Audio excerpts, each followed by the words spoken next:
உறவுக்காரவங்களாம் நிறைய பேர் நம்மளை திட்டுனாலும், என்ன இப்படி மீடியாவில் பேசிகிட்டு இருக்க அப்படின்னு சொன்னாலும், சில சமயங்களில் இந்த மீடியாவினால நம்மளுக்கு கொஞ்சம் சந்தோஷம் கிடைக்குதுங்க. என்னென்னு கேட்குறீங்களா?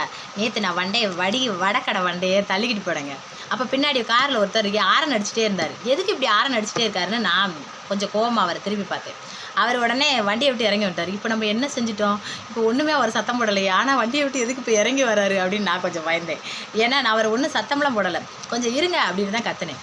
அதுக்கப்புறம் அவர் நேராக என்கிட்டே வந்தார். ஐயோ, இப்போ நம்மளை வைய போகிறாரா, என்ன செய்ய போகிறாருன்னு சொல்லிட்டு நான் எப்படி அப்போ ரியாக்ஷன் பண்ணேன்னா அப்படின்னு பார்த்தேன். ஆனால் அவர் வந்துட்டு நேராக வந்து என்னை கை கொடுத்தாரு. எனக்கு ஒன்றுமே புரியலை, ஏன்னா எனக்கு அவர் யாருன்னே தெரியலை. கை கொடுத்தாரு, எனக்கு ஒன்றும் புரியலை. ஒருவேளை நம்ம அப்படி வண்டி தள்ளிட்டு போகிறதுனால நம்மளை வந்து பாராட்டுறாங்களோ அப்படின்னு நான் யோசிச்சேன். ஆனால் அவர் சொன்னார், நீ லைவில் பேசுகிறது எனக்கு ரொம்ப பிடிச்சிருக்கு, ஒரே ஒரு தடவை தான் பார்த்தேன், நீ நல்லா தைரியமாக பேசுகிறேன்னாரு.